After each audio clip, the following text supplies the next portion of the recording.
Beggar, are clues going to be changing? What is with the title? That is a great question. That is a great question. And I have an answer. I have an answer for you.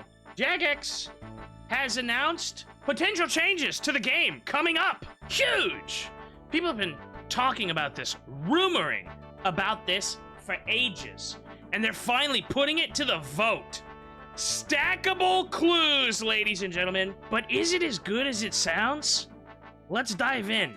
Stackable clues have been a highly requested feature for years, and we decided to change clue scrolls so they despawn after an hour instead of 3 minutes. Best change ever, we love it! The entire clue hunting community took one look at this and started juggling clues like it was their full-time job. And before we knew it, our inboxes were full of complaints from players who hated clue juggling, but now felt like they had to do it to stay competitive. Instead of juggling clue scrolls like a circus performer, with scroll boxes, you'll be able to stack your clue scrolls in a limited, controlled way. Here's how it works. If you have completed the quest, X marks the spot, you'll start receiving scroll boxes instead of regular clue scrolls. Like, who's not done this quest? Can I undo it? What if I don't want the scroll box? You'll still receive a standard clue scroll. You can hold up to a maximum of 5 scroll boxes, or 4 and 1 clue scroll. Okay. It's worth noting that this proposed system is actually weaker than the current juggling method, but it's significantly less annoying. You won't be able to stack dozens of clues for long grinding sessions, but you'll have a legitimate way to hold on to multiple clues without resorting to tedious inventory tricks. Well, hold on, because you won't be able to just stack clues for free. Oh, come on, Jagex. Okay, what do you want, Watson, you dork? Unlocking your stacking power. Stacking clue scrolls is something you'll have to earn. To increase your stacking limit, you'll need to complete the following challenges. Defeating the Mimic will increase your clue stack cap across all tiers by 1. Woo. Okay, that's pretty easy. It is a pretty big RNG task, though. Complete a set number of clues per tier. This would unlock additional stacking for that specific tier. Think of it as leveling up your clue hunting skills. The more you engage, the better your stacking ability gets. I'm okay with it being hard to achieve these, right? Stacking clues is a luxury. Here's a quick example. Base level, no cap increase. You can hold up to 2 clues total, whether that's 2 clue scroll boxes or 2 clue scrolls and 1 box. First cap increase. Increases your total clue capacity to 3 for that tier. This bonus is retroactive, so if you've already bested the Mimic... Oh, sick! Retroactive Mimic. Beautiful. Okay, so right off the bat, we already get... Oh, good. I was thinking I'm going to have to stack Masters to get a Mimic. Okay, cool. So we already have this then. We actually already have all these except for the second Elite and Master. Cool. One key change you want to be upfront about is the reduction of the clue scroll despawn timer back to 3 minutes. No! Just leave it, Jagex. Leave it, dude. Just let the people juggle if they want to juggle, dude. Listen, if sweats are going to sweat, bro, let them sweat. Let them sweat, dude. You know what I mean? Like, they chose that life. Let them sweat, bro. Leave the 1 hour timer, please. Please, because if they kill the 1 hour timer, that means we can't do 3-step masters anymore. That's right. There's a 3-step master thing going on where you can choose which 3 steps you want to do every single time. And if they go back to this, you can still do it, but it's gonna be even more sweaty. Honestly, this is gonna make it even more sweaty for the regular players, because now if you want to do the 3-step master method, you're gonna have to run back to your clue every 3 minutes. And guess what? It's worth it to do that, because otherwise you have to do a whole bunch of other steps that are bullcrap. So right now I have to dig at Shiloh Village, dig at Godor's Dungeon, and dig under Varrock. And I do that for every single master 3-stepper, because what I do is I drop this clue and I pick up the other one, and then I put the pieces together, and then I put this back in the bank. It's a beautiful thing, and you can only do it with the 1 hour timer. Well, that's not true. You can do it with the 3-minute timer. It's just gonna be a pain in the butt. Can we get like a 10-minute timer, Jagex? How about a 10? Can we compromise? How about a 10-minute timer?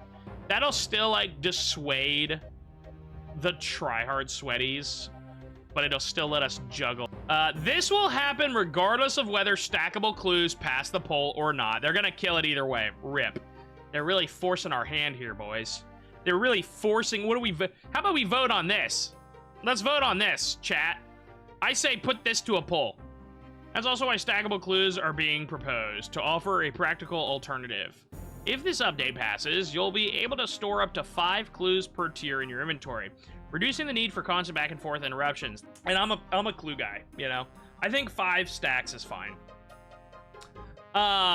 Okay, here's what I will say. What about, because let's be real, I like the stuff they're proposing. Here's what I think. I think the biggest thing that people are going to be upset about is not being able to cheese master clues anymore. And the thing is, that's like the meta now. Every high-level player that is competing in Clue Scrolls is doing the master clue scroll cheese, okay? Where they use one master clue to solve the 3 steps of other master clues. That's just, it is what it is, okay? It's been going on for years. I actually just found out about it like a month or 2 ago, and I'm like, people have been doing this for like a year now? Here's what I say. Let us store our master solver with Watson, right? Because it is kind of fun to get a better, and it's totally RNG. You have to like find a good one. Let us find like for example, I have this good one that I just showed you. Let me store this with Watson, and then every time I get like a 3-stepper, it's this one. That way it's like, but you can like trade it out for other 3-steppers. I don't know, whatever, dude. We'll continue to monitor how the system plays out and make changes if necessary, but to be absolutely clear, we will not be increasing the stack limit beyond 5. This is a firm cap, and we have no plans to expand it further. Okay. Skip tokens. What in the world is skip tokens? One of the biggest frustrations with Clue Scrolls is reaching a late step, only to be hit with a task you can't complete, or just really don't want to do. Some players resort to juggling clues to avoid these situations, which isn't exactly an engaging gameplay experience. To address this, we're introducing skip tokens. What the fudge? A new item designed to give players more control over their clue-solving experience without removing the challenge entirely. Each clue tier will have its own skip token obtained through Clue Scroll reward chests. These tokens will be tradable and stackable. Tradable? Excuse me, Jagex? Have you lost your mind?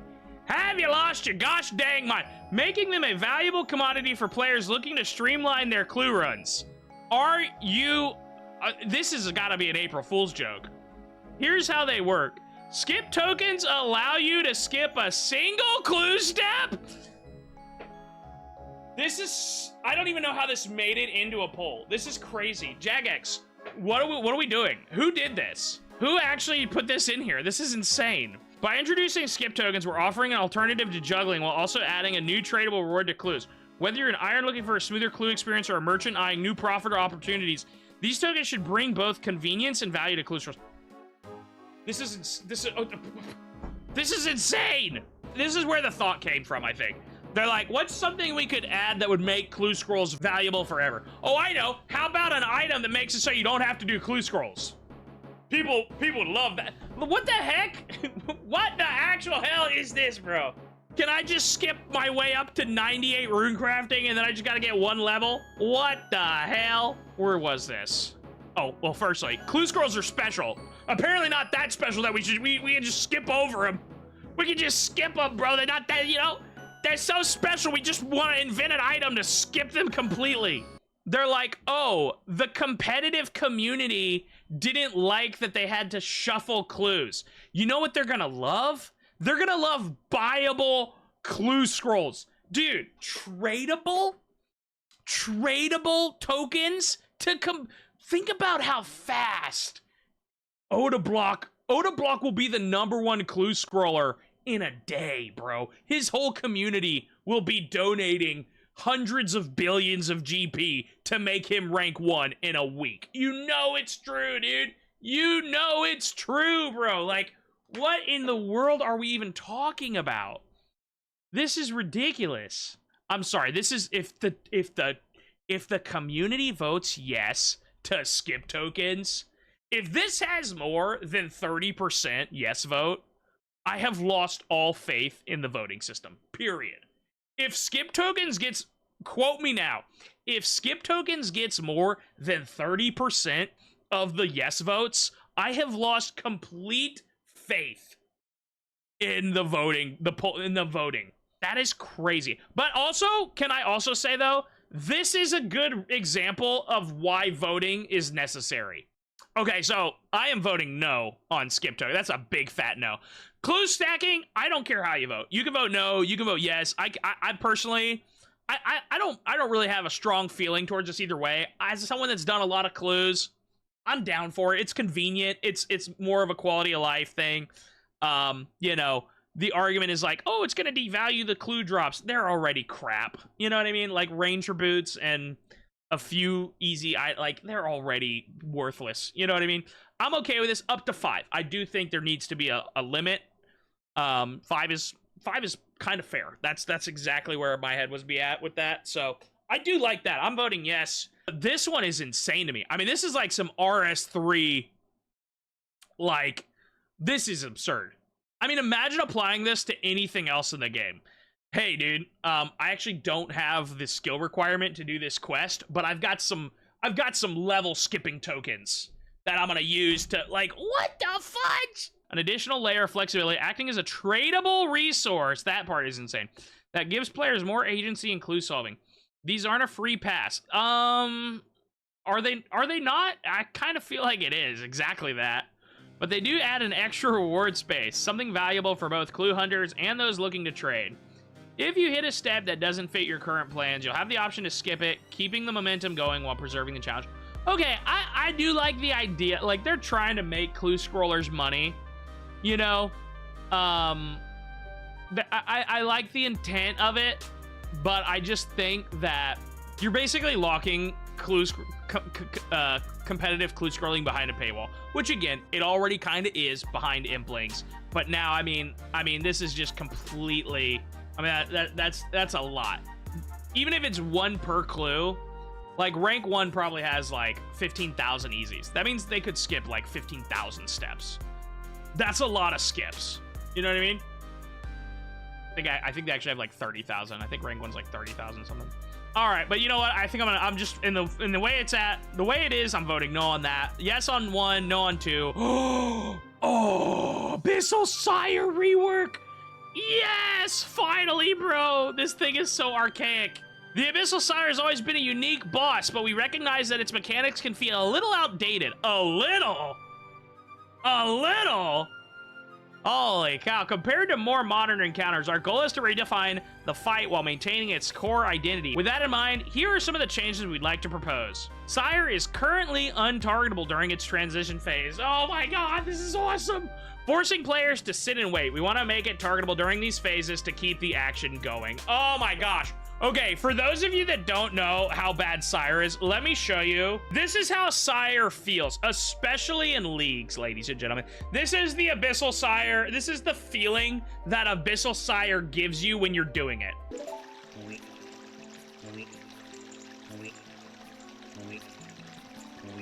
Anyone that has grinded out Abyssal Sire knows. This is exactly how it feels. Okay, it might not be this bad, but it feels this bad. Anyways, here's the actual Abyssal Sire. So here he goes. He wakes up. You gotta wait for this whole part. And then there's another waiting part. So here we go. He's walking again. And you gotta wait for him to walk again. It's just a lot. It's a lot of waiting in between killing, okay? It's a lot of waiting in between killing. So they're talking about getting rid of that. That is humongous, dude. Sire's sluggish movement feels unnecessarily tedious. We'd like to increase its speed to match a player's run, reducing downtime between mechanics. Oh my goodness. That's actually going to change the fight a little bit. But that sounds cool. He's going to move faster. The lung phase takes too long, dragging out the fight unnecessarily. We're looking into shortening it while still ensuring it remains a meaningful part of the encounter. Ooh, so even the part where you have to shoot the vents, it's gonna go faster. Love that. We're planning on implementing a minimum hit of 50% of your weapon's max hit, which will allow in-game setups to more reliably one-phase them. Demon Bane weapons will also be able to one-shot these vents. Wow, they're gonna make it easier to kill the vents on the side too. This is incredible. To compensate for these changes and ensure the fight doesn't become too short, we'll be increasing Sire's HP and introducing a 50% damage reduction. During its transition phase. This should help maintain the challenges without forcing unnecessary downtime. That kind of sucks, but that's definitely fair. Should we rework the Abyssal Sire to make it more targetable during its... Oh, they're asking each one. I love it. I'm voting yes on all of these. Blood Fury, dude. Unlimited Zulrah kills. It might not be fast. It's probably not going to be faster than a T-Bow or Shadow. But, you will be able to have some heck of long trips, dude. And while Melee offers some benefits, it doesn't outcompete the current best in slot setups for major range. There is one exception. During the Crimson Red phase, Melee can outperform some magic setups. This means that depending on your gear, Melee could be a viable alternative in this phase. If this passes though, I quit the game. I will actually rage quit.